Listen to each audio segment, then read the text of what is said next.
Shalom, selamat pagi anak-anak semua. Kita berjumpa lagi, kita masuk di pelajaran pendidikan agama Kristen dan budi pekerti di kelas 7. Nah, hari ini kita akan masuk di bab yang kelima. Kita akan belajar tentang Allah memelihara ciptaannya.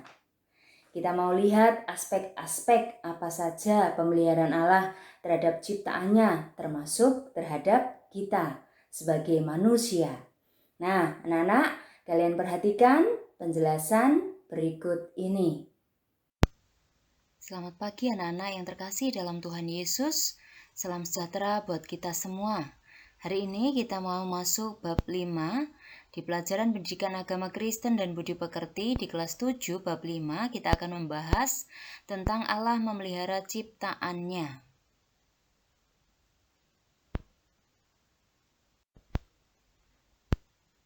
Tujuan pembelajaran, peserta didik dapat mengakui melalui lagu bahwa pemeliharaan Allah terhadap manusia dan alam lebih kuat dari kecenderungan manusia untuk merusaknya.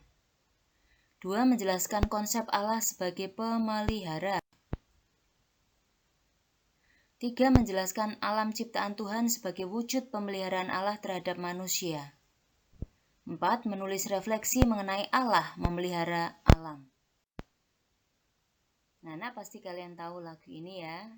Mungkin ada yang hafal banget, ada yang pasti pernah dengar. Burung pipit yang kecil dikasihi Tuhan, terlebih diriku dikasihi Tuhan. Nadanya kurang lebih seperti itu. Dari lagu ini kita belajar burung pipit dikasihi Tuhan, bunga bakung di padang diberi keindahan. Burung yang besar kecil, bunga indah warnanya, semua tidak dilupakan oleh penciptanya. Ada kata terlebih diriku dikasihi Tuhan. Kita sebagai manusia, umat ciptaannya, lebih lagi dikasihi oleh Tuhan.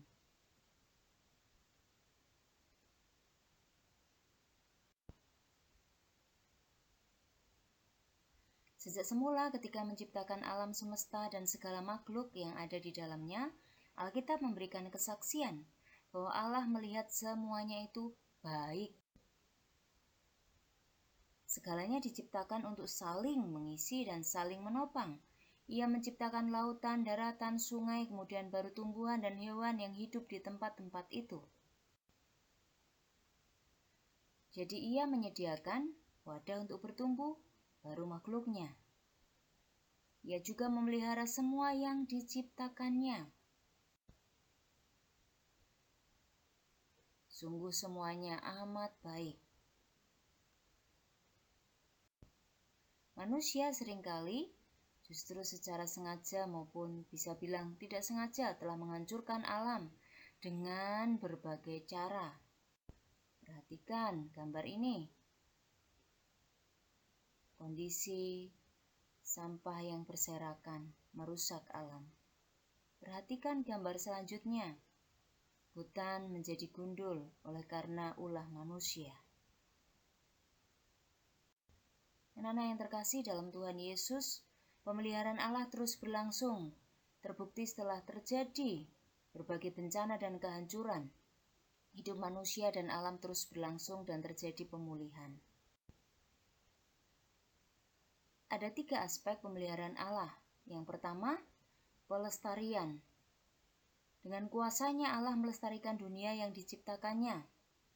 Kalau kalian memperhatikan dari Mazmur 36 ayat yang ke-7, Daud pernah berkata, "Keadilanmu adalah seperti gunung-gunung Allah, hukummu bagaikan samudra raya yang hebat, manusia dan hewan kau selamatkan ya Tuhan."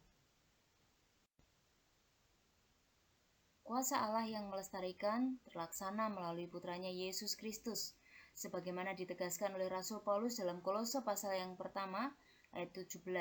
Ia ada terlebih dahulu dari segala sesuatu dan segala sesuatu ada dalam Dia. Aspek yang kedua, penyediaan. Allah bukan saja melestarikan bumi yang diciptakannya, tetapi juga menyediakan apa yang diperlukan oleh ciptaannya itu. Ketika Allah menciptakan bumi, Ia menciptakan musim. Kalian bisa lihat di dalam Kejadian pasal 1 ayat 14. dan memberi makan manusia dan hewan. Kejadian 1 ayat 29 sampai 30.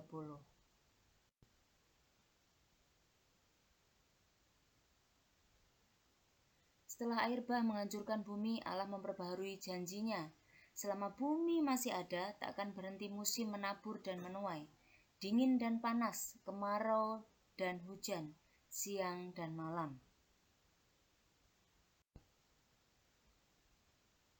Beberapa mazmur juga menegaskan kebaikan Allah dalam menyediakan kebutuhan bagi makhluk-makhluk ciptaannya.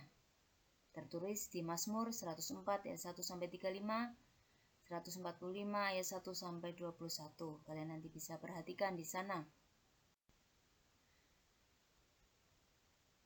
Aspek yang ketiga adalah pemerintahan. Ia, yaitu Allah, juga memerintah dunia ini karena Allah berdaulat. Peristiwa-peristiwa dalam sejarah terjadi menurut kehendaknya. Sekali lagi, Allah yang berdaulat. Semua terjadi menurut kehendaknya. Allah selalu ada dan berbuat dalam segala hal. Tidak pernah Allah tidak ada. Hal itu juga ditegaskan oleh Musa. Tuhan, Engkaulah tempat perteduhan kami turun-temurun sebelum gunung-gunung dilahirkan dan bumi dan dunia diperanakkan. Bahkan dari selamanya Engkaulah Allah. Dalam Mazmur 90 ayat 1 sampai 2. Dengan kata lain, Allah sudah ada secara kekal dan tidak terbatas sebelum menciptakan alam yang terbatas. Ketika manusia jatuh ke dalam dosa, Allah yang terlebih dahulu berinisiatif untuk menyelamatkan manusia. Ia tidak membiarkan manusia begitu saja. Allah mencari dan menyelamatkan manusia. Ia menciptakan manusia, memelihara, serta menyelamatkannya.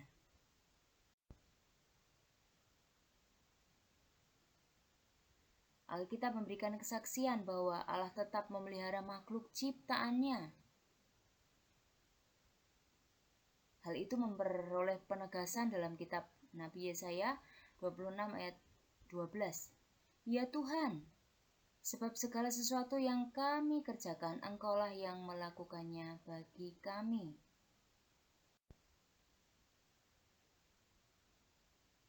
Nah, anak-anak yang terkasih dalam Tuhan Yesus, itulah beberapa hal yang perlu kita perhatikan berkaitan dengan Allah yang memelihara ciptaannya. Ada beberapa aspek yang muncul, ada hal-hal yang terus Allah kerjakan dalam hidup manusia dan juga ciptaan lainnya. Nah, untuk tugas, kalian bisa lihat di GC. Selamat mengerjakan, Tuhan memberkati. Ingat, patuhi, dan jadikan kebiasaan.